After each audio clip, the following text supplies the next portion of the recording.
we are inviting all of you to join us in our virtual Dawn Watch meeting at 4 a.m.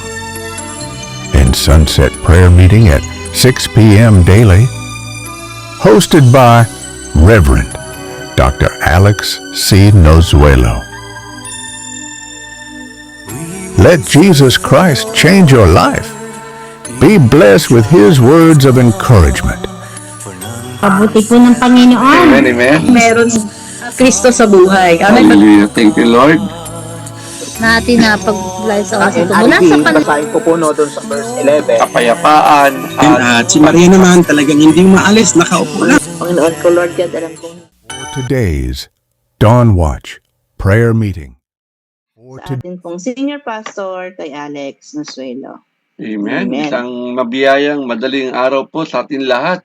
Testimony pa lang talaga nagagalak ng ating puso no? Kung paano naging mabuti ang Diyos sa buhay ng mga kamanggagawa sa mga kapatiran. Kaya yan din lagi natin kinasasabihan tuwing tayo gumigising ng umaga. Una ang Diyos, siyempre, load muna tayo, mananalangin. Pangalawa, makapakinig tayo ng mga testimony. Tama po, kaya salamat sa buhay ng mga kamanggagawa na talagang nakikita natin kung paano tumutugon ang Diyos sa ating mga panalangin. Kaya sa umaga pong ito, tayo po ay gaganap ng 6 na taon at 115 madaling araw na pagbabantay sa pananalangin. Dito po sa ubasan ng Prayer Faith Church Worldwide Ministries Incorporated. Gamit po natin ang platform ng Zoom. Salamat at 21 na po tayo na nasa platform ng Zoom ngayon. At salamat din sa ating mga tigapanguna dahil sa kanilang kapahintulutan na magamit natin ang social media. May Facebook Live na tayo at may TikTok na po tayo. Salamat sa buhay ng ating Bishop Rosem Nozuelo kasama kay Pastora Glory sa kanilang kapahintulutan na magamit natin ang social media pagdating sa paghahayag ng salita ng Diyos. Hindi lang sa atin na nasa 21 na nasa platform ngayon ng Zoom ang makakapakinig ng kapahayagan ng salita ng Diyos, maging ang mga kaibigan natin. Kung isi-share po natin ito sa ating wall at mapapanood din nila at makapag-comment din sila.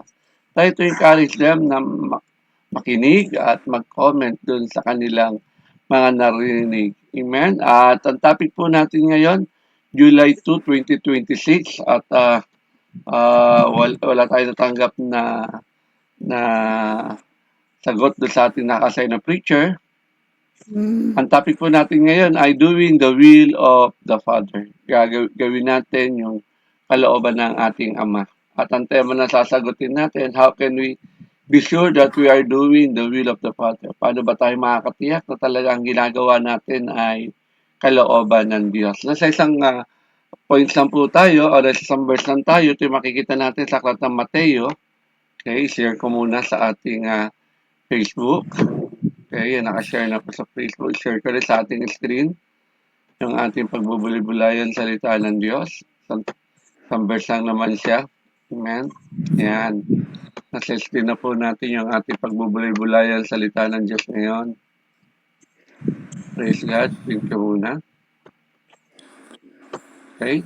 Yung ating babasahin, ang sabi po rito sa aklat ng Mateo, chapter 7, verse 21, hindi lahat ng tumatawag sa akin, Panginoon, Panginoon, ay papasok sa karya ng langit, kundi ang mga taong sumusunod sa kalooban ng aking Amang nasa langit. Yan ay pananalita ng ating Panginoong Yesus. Sabi niya sa New International Version,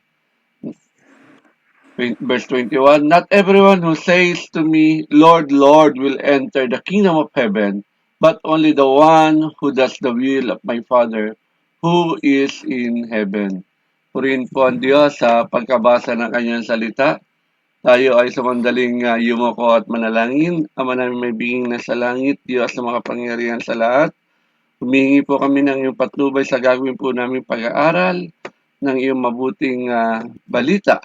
Kaya mo, O Diyos, sa umagang ito na maranasan namin, Lord, ang katagumpayan ng iyong gawain. Wala kami ibang nais maparangalan kundi ikaw lamang, O Diyos. At naniniwala kami, Lord, na sa bagay na pinagaganap mo sa amin, pribileyo, O Diyos, na kami ay makasunod sa iyong layunin. Wala kami ibang nais kundi ikaw ang lagi namin may tanghal sa buhay namin. Ikaw lagi, O Diyos, ang aming mauna sa buhay namin ito. At sa buong maghapon na gagawin namin, pag-mission namin ngayon, Lord, hayaan mo ikaw ang sumama sa pagpunta namin sa malayong lugar. Ikaw, O Diyos, ang gumabay sa aming pagbabiyahe. At Lord, dumahagi na po kami ng isang matagumpay na gawain sa lugar na aming pupuntahan. Binabalik namin ang kapurihan ito sa pangalan ng Ama, ng Anak, at ng Santong Espiritu. Ang lahat ng anak ng Diyos, magsabi ng malakas na Amen. Hallelujah. Praise God. Doon pa lang sa topic natin, doing the will of the Father. Okay, marami nagtatanong itong ginagawa ko ba yung kalooban ng Diyos? Amen. At sasagutin natin kung paano tayo makatitiyak na yung mga bagay na ginagawa natin ito ay kalooban ba talaga ni Lord? Okay, at nakita naman natin yung pananalita ng ating Panginoong Yesus na siya magtuturo sa atin ngayon. Sabi niya, not everyone who say to me, Lord, Lord, will enter the kingdom of heaven. Okay, hindi lahat ng tumatawag ng Panginoon, Panginoon ay mapupuntang langit, no? May requirement doon. But only the one who does the will of my Father who is in heaven. Sino lang daw po ba ang makakapunta sa kingdom of heaven? Ay yung mga gumagawa sa kalooban ng Diyos. Kasi maraming tao ngayon nagsasabi, sila'y naniniwala sa Diyos, naniniwala sila sa ating Panginoong Yesus. Andiyan yung talagang nagsisimba naman sila. Umaawit din sila ng papuri sa Diyos, nananalangin din sila. Okay? At marami pa nga silang iba't ibang ministeryo na hawak. Ngunit anong sinabi mismo ng ating Panginoong Yesus? Hindi lahat ng tumatawag sa Kanya ng Lord ay makakapasok sa kaharian ng langit. Anong nais ipabatid ng Diyos sa atin? Sa bahagi lang ito ng Sermon on the Mount, okay, sa aklat ng Mateo, na tinuturuan ng ating Panginoong Yesus ang kanyang mga disipulo tungkol sa tunay na katuwiran. Okay? Yung katuwiran kasi may kanya katuwiran ng tao. Okay? Dito binibigyan din sa atin ang tunay na pananampalataya ay hindi lang nakikita sa salita, kundi sa isang buhay na sumusunod sa kalooban ng Diyos. Hindi sapat na meron tayong reliyon. Okay? Ang hinahanap ng Diyos ay isang puso na tunay na may relasyon. Pag sinabi natin may relasyon sa Kanya, ay handang sumunod sa Diyos. Amen? Kaya, sige po, sagutin na po natin ang ating tema. Paano natin matitiyak na ginagawa nga natin ang kalooban ng Diyos. Tama po ba? How can we be sure that we are doing the will of the Father? Okay. Una, sabi sa atin doon sa unang talata na ating binasa, not everyone who say to me, Lord, Lord. Okay. Not everyone. Kaya unang-una mga kapatid ko sa Panginoon, point number 1, para makatiyak natin ang ginagawa natin ay kalooban ng Diyos. As we acknowledge our Lord Jesus Christ sa buhay natin, kailangan maipakita natin yan through obedience. Kaya point number 1 natin, acknowledge Jesus as Lord through obedience. Marami kasi nagsasabi na sila ay may Panginoon, pero hindi naman nila ito napapatunayan na may Panginoon nga sila. Bakit? Kasi pag tinawag natin ang ating Panginoon, Jesus na Panginoon o Lord, okay, at hindi natin tunay na nakikilala ang kanyang kaharian o kanyang pag-aari sa ating buhay, baliwala. Tama po ba? Okay. Hindi na, kahit yung panalangin natin ay hindi makakaabot sa kanya. Kasi ang salitang Lord, ibig sabihin nun ay Panginoon o Master. Okay? Kung tunay natin kinikilala nga ang ating Panginoong Jesus, dapat makita ito sa ating pagsunod sa Kanya. Tama po ba? Hindi sapat na Sabihin lang natin sa ating pananalita na may Panginoon ako. Okay, may Panginoon ka nga, pero hindi naman nakikita sa pamumuhay mo. Dahil ang tunay na kumikilala sa ating Panginoong Yesus ay dapat nakikita ito sa araw-araw na kanyang pagsunod sa naisin ng Diyos sa kanyang salita. Paano tayo bababad sa salita ng Diyos? Pastor, meron naman kami Bible study, okay na po yun. Pastor, meron na po kami discipleship, okay na po yun. Pastor, meron na po kami paghayo, okay na po yun. Kapatid, ang nais ng Diyos ay bumabad tayo sa kanyang salita. Tama po ba? Okay. Kasi kahit sabihin mo may Bible study ka na, meron ka ng mga dinadalawang discipleship, pero ang tanong ay, nakababad ka talaga ba sa presensya ng salita ng Diyos? Mismo ang aklat nga ng Hosea, ang sabi sa atin ni Prophet Joshua, meditate therein day and night. Tama po ba? Ang alin? Itong salita ng Diyos. Kailangan natin dili-diliin araw at gabi. Tama po ba? Kaya sabi sa atin sa aklat ng Lucas chapter 6, mismo ang ating Panginoon din, verse 46. Bakit nyo ako tinatawag na Panginoon, Panginoon? Pero hindi naman ninyo ginagawa ang sinasabi ko. Hallelujah. Why do you call me Lord, Lord, and do not do what I say? Tama po ba? Marami rin nagsasabi, mahal nila ang ating Diyos, mahal nila ang ating Panginoong Hesus. Mismo rin, lagi niya nang narinig sa akin yung salita sa aklat ng John chapter 14, verse 15. Memory verse na marahil ninyo yan. Tama po ba? Ano mismo sinabi ng ating Panginoong Hesus? Kung tunay niyo akong iniibig, sundin ninyo ang aking mga utos. Kung ginagawa natin ito, iutos lang ba ng ating bishop ito? O utos lang ba ng ating senior pastor ito? Hindi. Amen. Actually, ang pagdadonwas na ito ay good for 40 days lang dapat. Kailan? Nung panahon na bago mag-pandemic. Ang intention ng donwas natin before ay paghahanda sa anniversary ng POF Olongapo District. Yun po, doon po na nagsimula. Pero wala akong makita ng tiga Olongapo ngayon. Amen. Nasaan na sila? Okay? Dati pumupunta pa kami sa tabing dagat. Okay? Papunta kami sa SBMA. Okay? Nung nalipat kami ng Barreto, dito kami sa may Driftwood Beach.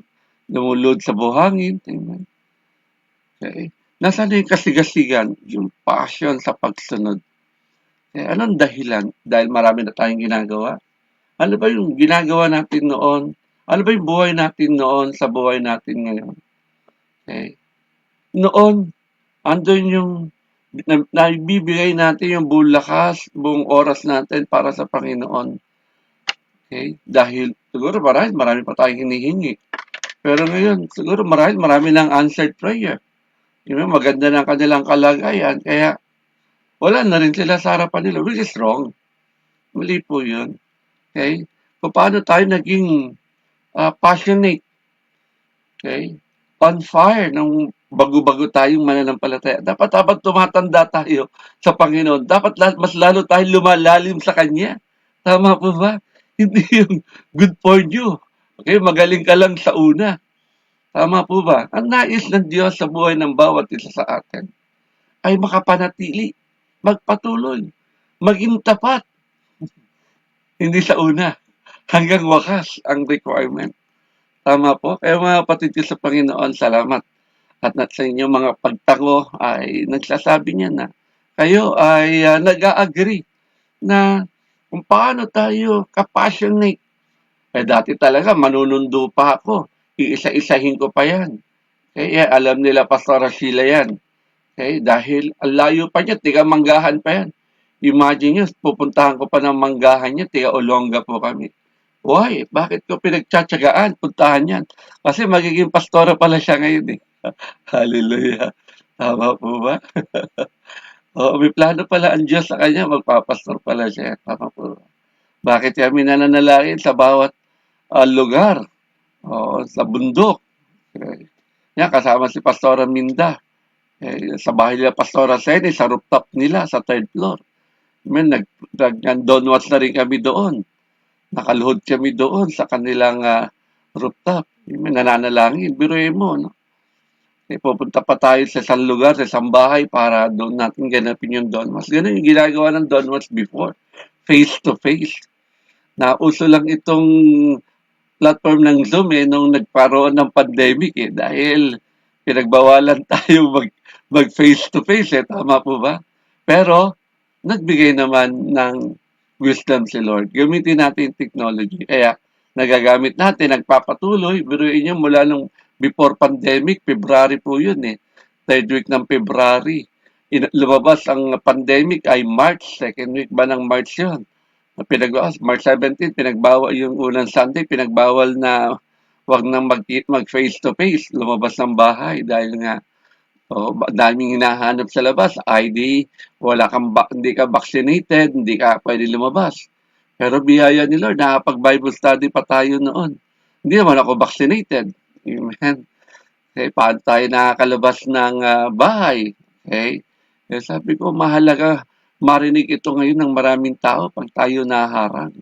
Kaya mga nangaharang sa atin ay naipagpipray over din natin. Tama po ba? Essential ang manalangin sa panahon ng pandemic. Tama po ba? Kung essential ang pagkain o ganito, ganyan, mas essential ang prayer. Puntahan mo mga bahay na talaga nabuburyot na sila sa bahay. Yun yung bagay na nais pabatid ng Diyos sa atin. Tunay talaga tayong nagsasabi ng Panginoon, Panginoon, may gagawin tayo. Sinasabi mo may Panginoon ka, may gagawin ka. Huwag ka na magpatumpik, huwag ka na magdalawang isip pa. Binigyan na tayo ng halimbawa ni Abraham, tama po ba? Nung siya tawagin ng ating Diyos, iwan niya ang kanyang comfort zone, iwan niya ang kanyang bayan. Sumunod ba siya? Nagtanong ba siya? Opo, sumunod kaagad siya, hindi na siya nagtanong. Sumunod siya sa utos ng ating Panginoon. At yan ay nagpapatunay sa kanyang pananampalataya. Patunayan natin, we have faith in God by obeying Him. Tama po ba? Marami nagsasabi, mahal ko ang Panginoon, mahal ko ang Diyos. Ngunit ang tanong, talaga bang nakakasunod sila sa utos ng Diyos kahit mahirap? Hirap gumising talaga na madaling araw. Lalo na pagpuyat. Amen. Salamat sa aking bunsong anak. At sa aking pangalawa ay nag-treat sila kasi may bagong bukas na Shakey's dito sa Castillejos. Malapit lang kami ngayon sa Castillejos. Nag-treat sila. Tinreat nila kami mag-asawa. Kaya salamat dahil tunay. Anong oras na rin kaming nakauwi. Pero biyaya ni Lord ay ito ako ngayon. Patuloy pa rin nagagamit for His glory. Amen. Kaya tandaan po natin mga kapatid ko sa Panginoon, patunayan natin ang ating pananampalataya na may kalakip na gawa. Dahil ang tunay na pananampalataya, ang tunay na Kristiyano, ay hindi lang nagsasabi tungkol kay Kristo, tungkol sa ating Panginoong Hesus, kundi ipinamumuhay niya ang aral ng ating Panginoong Hesus. Amen, yun yung pagsunod. Tama po ba? Totoo ba na ang ating Panginoong Hesus lamang ang siyang naghahari sa buhay natin o baka meron pang iba? Dapat siya lang. Sige po, punta na po tayo sa pangalawang puntos natin. Paano natin matitiyak na ang ginagawa natin ito ay kalooban nga ng ating Diyos Ama? Second point, sabi sa atin sa verse doon sa karugtong, but only the one who does the will of my Father who is in heaven. Maliwanag yung sinabi sa atin doon sa pangalawang parte ng binasa nating teksto. Sino daw ba mapapasok sa langit? Kundi ang mga taong sumusunod sa kalooban ng aking amang nasa langit. Paano natin malalaman ang kalooban ng ating Diyos Ama sa langit? Kung sa buhay naman natin ito ay di naman tayo nakakaunawa ng naisin niya. Tama po ba? Tandaan po natin, ang susi sa pagpasok natin sa kaharian ng Diyos, alin? Ang paggawa natin sa kalooban niya. Ano ba yung God's will? Ano ba yung kalooban ng Diyos? Kalooban ba ng Diyos ang ginagawa natin? Nagigising sa madaling araw, hanapin na kagad natin siya.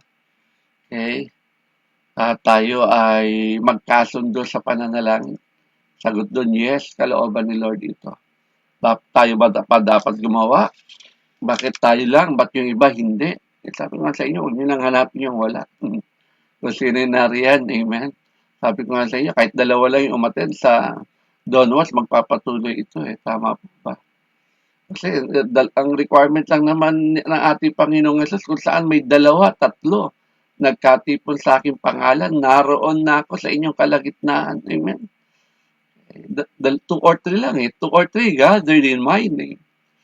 Okay, kasama na natin ang presence nila. Kaya mga kapatid ko sa Panginoon, habang binabasa natin ang Biblia, meditate therein day and night, natututunan natin kung paano tayo mamuhay ng may kabanalan. Okay? Dahil ang mundong ito talagang nagsasabi na ang paggawa ng mabuti, enough na yon para tayo ay kalugdan na ng Diyos. Okay? Pero yung paggawa mo ng mabuti, ano ba intention mo? Okay, sa paggawa mo ng mabuti. Kaya yung pagsunod natin sa kalooban ng Diyos ay hindi ito minsanang desisyon lamang. Gagawin lang natin na kung kailan lang natin gusto. Dapat yung pagsunod natin sa kalooban ng Diyos, araw-araw natin ito ginagawa. Araw-araw natin ito pinamumuhay. Madalas sinasabi ni Pastora Josie, dapat maging lifestyle na natin ito. Lifestyle, ibig sabihin para bang pag tinanggal mo itong ginagawa natin pananalangin sa madaling araw, parang may kulang. Meron kang hinahanap, parang ang buong maghapon mo may kulang. Totoo po nararamdaman po ba natin yon? Thumbs up nga po tayo doon sa mga nakakaramdam ng gano'n. Amen. Opo. Thumbs up tayo dahil napakahalaga sa atin ito. Bahagi na ng buhay natin ito Gumigising tayo sa Diyos, hindi dahil sa pandesal. Kundi gumigising tayo dahil kay Lord. Amen po ba? Kaya nais ni God, kalooban niya na maipamuhay natin ang kanyang salita. Araw-araw. Kaya nga sabi ni Apostol Santiago sa kanyang panulat, James chapter 1 verse 22, huwag tayong papayag, tika-pakinig lang tayo ng salita ng Diyos. Dapat ay maipamuhay natin ito. Do not merely listen to the word. Do what it says. Gawin natin. Yan sinasabi ng salita ng Diyos. Okay? Yes, sino bang hindi walang ginagawa sa atin? Sabi nga ni Pastora Tess kanina, sa dami ng ginagawa natin. Tama po ba? Nakapag-aral pa tayo. Tama yung sinabi talaga. Kahit ako din, nung nag-aaral ako ng masteral, parang hindi ako makatakas sa master, kasama ko si Bishop Ross doon. Pero si Bishop Ross, kaklase ko sa masteral. Amen. Talaga nag-enroll din siya doon sa subject. Bago-bago lang ako doon Saka napakabata ko nung kumuha ko ng master, mga klase ko kasing edad niya Nung nasa loob ako ng classroom ng masteral, talagang tutoy na tutoy ako doon Fresh graduate ako ng ALIGS Pero salamat. Okay. Sabi ko noon, una, di ko maintindihan. Ba't kailangan, hindi ko dapat wala pa ako dito sa ganitong edad ko. Dapat ganito pa ginagawa ko. Sabi ko, hindi ko maintindihan kung bakit Yung pala, ako pala mamamahala ng paaralang tinayo ni Bishop. Amen. Napakaaga ko nakuha yung mga titulo na yon. Pero for God's glory, ay naunawaan natin kung bakit lagi meron tayong dapat ginagawa at laging paghahanda. Dahil hindi natin alam yung mga ginagawa natin ngayon. Ang bawat isang Dawn Watchers, pagkatiwalaan tayo ng mga malalaking gawain. Nakahanda na ba tayo doon? Bigyan tayo ni Lord ng mega church ang bawat isa sa atin. Okay, baka makalimutan mo. Makalimutan mo na kung saan ka galing. Amen? Naintindihan niyo po ba ibig ng sabihin? Kaya tandaan natin ito mga kapatid ko sa Panginoon.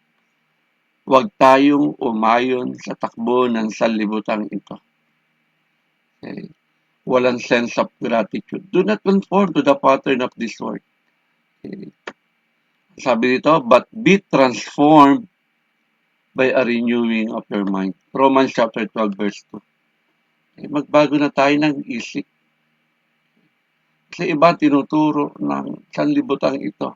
sa itinuturo sa atin ngayon ng Diyos. Tama po ba? Itinuturo sa atin ng salibutan ito, okay na yan, tama na yan. Okay, pwede na yan sa paglilingkod mo sa harapan ng Diyos. Pero ang turo sa atin ni God, buong lakas, buong pag-iisip, buong kaluluwa, ang bagay na nire-required sa atin sa harapan ng Diyos. Hindi yun, pwede na yan, tama na yan. Kaya pag nagagawa tayo ng preaching, talaga pinaghahandaan natin ito. Tama po ba?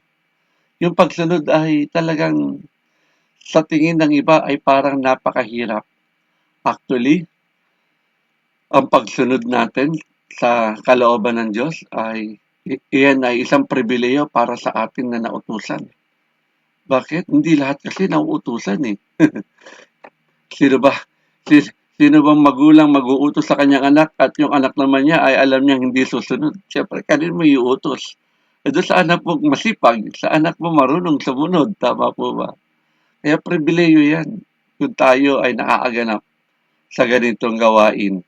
Tandaan po natin, hindi mahirap sumunod kung naiintindihan mo lamang na ang pagsunod na pinagaganap ng Diyos sa atin, kapatid, ay talagang magagawa natin ng masaya. Tama po ba? Kung nga pagawin ng arko sa katirikan ng araw, para saan yung bangkang ginagawa mo? Tirik na tirik ang araw, init-init, diba? At hindi ka pa gumagawa sa tabing pangpang, doon ka pa sa tuktok ng bundok gumagawa ng arko. Sino maniniwala sa iyo? Tingin ng tao sa iyo, baliw. Katulad ginagawa natin ito, gigising ka na madaling araw, sarap-sarap matulog. Umuulan, ayan. Wala tayong pinagkaiba kay Noah na gumagawa ng barko sa tuktok ng bubungan. Tuktok ng bubungan, tuktok ng bundok.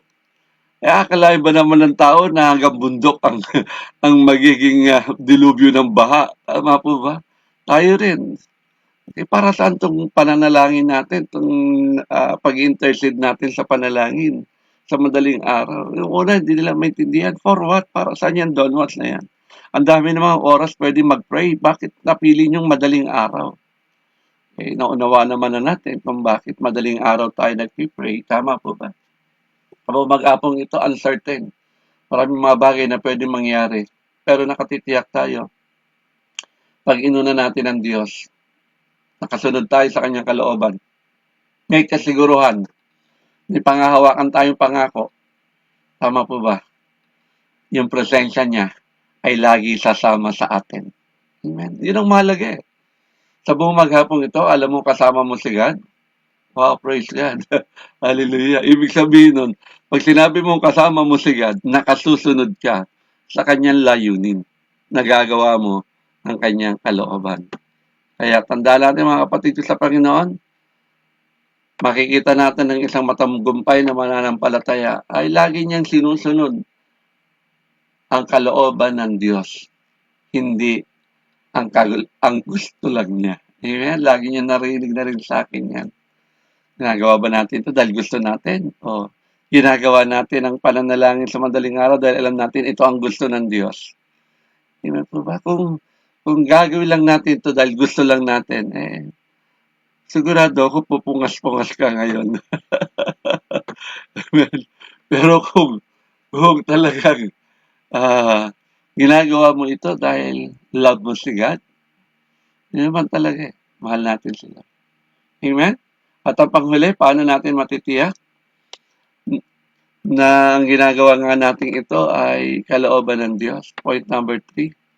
Maliwanag, sabi sa atin, ipamuhay natin na ang salita ng Diyos na tayo ay may bunga. Anong bunga? Tunay na pananampalataya.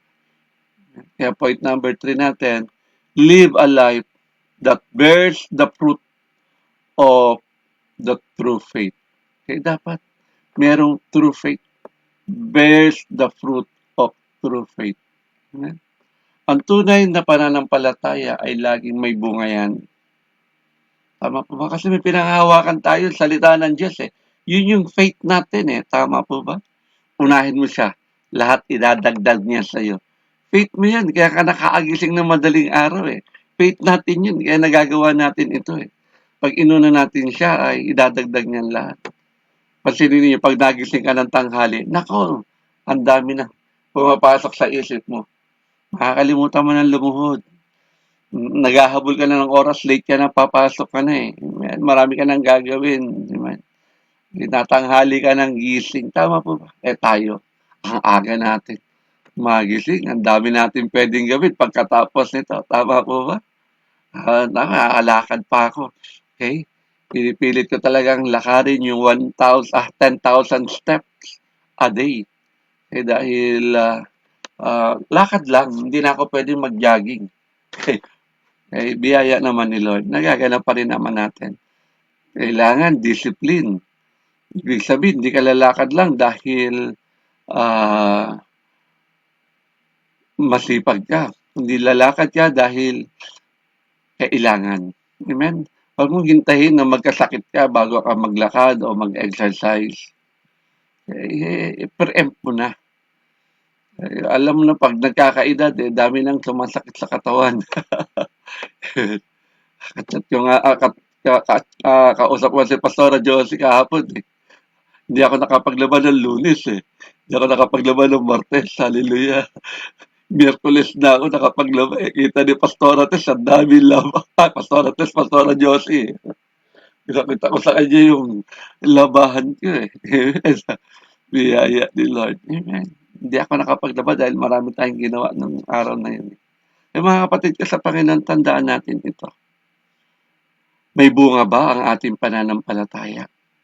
Yung tunay na pananampalataya natin, nakikita ba? Okay. Yes. Hindi tayo naligtas dahil sa mabuti nating gawa. Tandaan natin yan. Ngunit, ang taong tunay na naligtas ay magkakaroon ng buhay na pagpapakita ng pagbabago. Yung makita lang yung buhay natin dating bulok, ngayon ay nagagamit na for His glory. Malaking bagay yun, kapatid. Lahat naman tayo dito eh. Kung di tayo nilinis ni Lord, ano kaya itsura natin hanggang ngayon? Tama po, napakamuruming basahan natin, pero salamat. Patuloy tayong pinapapupti ng ating Diyos sa kasing kulay ng niyebe. Kaya tandaan natin mga kapatid ko sa Panginoon. Kaya tayo naaagawa ng mabubuting bagay, mabubuting gawa. Dahil may salita tayo ng Diyos. Amen. Meron tayong faith sa Kanya. Tama po ba?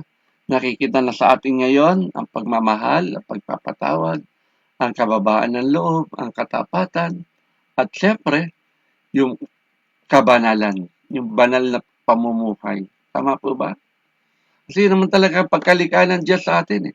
Madalas yun ang sinasabi sa inyo yung aklat ng Ephesians chapter 2 verse 10. Nilikha tayo ni Lord para gumawa ng mabuti.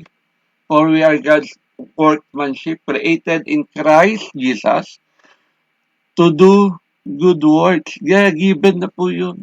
Pag hindi mo nagagawa ang mabuti, teka, mukhang wala ka pang Kristo. Wala ka pang Panginoong Jesus. Okay.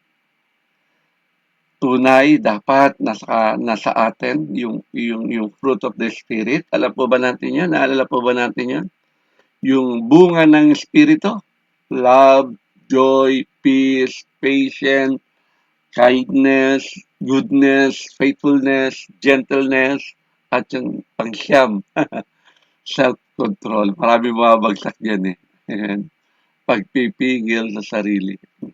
Mga kapatid ko sa sound mind, ang ibang translation, sound mind. Okay. Mga kapatid ko sa Panginoon, meron ba tayong nakita sa buhay ni Zacchaeus nung umakyat sa puno ng sikamoro? May nabago ba sa kanyang pagkatao? Hindi lang niya sinabi siya naniniwala sa ating Panginoong Yesus. Hindi niya sinabi siya nananampalataya sa ating Panginoong Yesus. Ginawa niya, talagang ibinalik niya lahat ng kanyang mga ninakaw. At hindi lang yun, siya tumulong pa sa mga mahihirap. Tama po ba? Lagi pa ulit-ulit yung nahalimbawa sa Zacchaeus. Kasi talaga makikita natin yung pagbabago niya.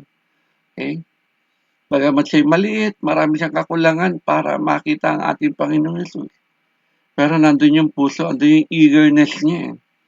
Na kahit na yung puno ng sikamoro ay I don't know kung matinik na puno ito. Sabi ng ibang scholar, matinik na puno daw po ito eh. Amen?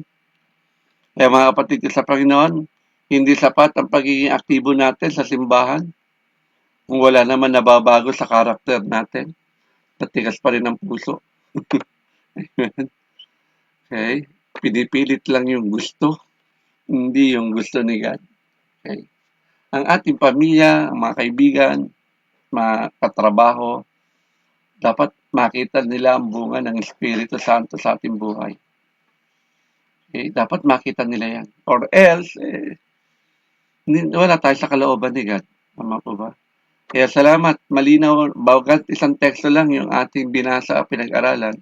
Pero malinaw na pinaalala sa atin ngayon ng Diyos na hindi lang dapat tayo tumingin sa mga sinasabi ng tao, kundi dapat makita din natin ang kanilang puso, ang kanilang pamumuhay. Kaya natutunan natin ngayon, para matiyak natin na ang ginagawa nga natin ay kalooban ng Diyos, kailangan natin ang tunay na pagkilala sa ating Panginoong Yesus ay sa pamamagitan ng pagsunod. Huwag mong sabihin kilala mo ang Diyos, pero hindi ka naman sumusunod sa kanyang utos. Ibig sabihin, pag di ka nakakasunod, hindi mo siya kilala.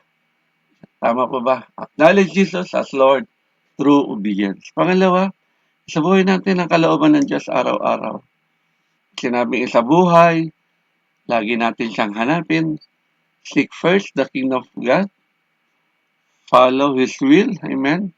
At tunay, ang buhay nga natin ito ay mababago. At pangatlo, hayaan natin ang buhay ay maging patunay na tunay nga ang ating pananampalataya. Kaya mga kapatid ko sa Panginoon, hindi hinahanap ng Diyos ang mga Kristiyanong mahusay lang magsalita.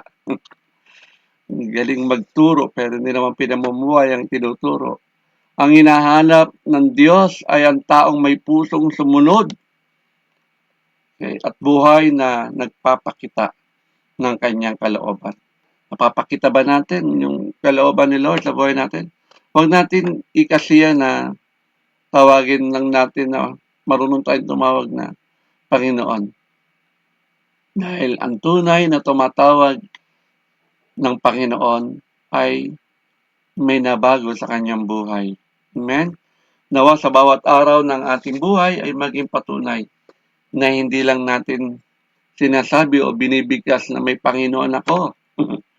Kundi patunayan natin yan sa pamamagitan ng pagsunod natin sa kanyang kalooban. Amen? Are we blessed? Sa pagpala po ba tayo ng salita ng Diyos? Napagpala tayo ng salita ng Diyos, tayo ay yumuko na. Amen? 23 na tayo, nadagdagan tayo ng 2. Hallelujah. Let us bow our head.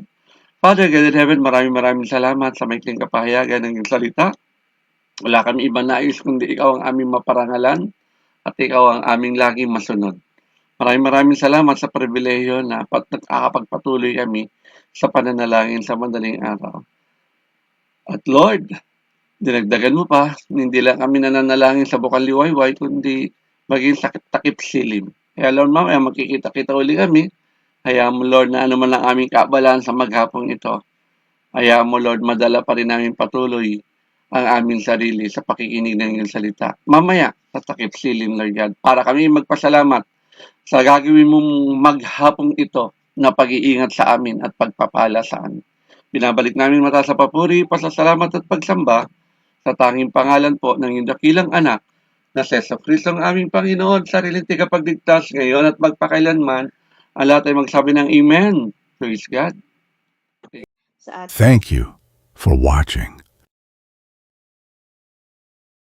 Thank you, and God bless.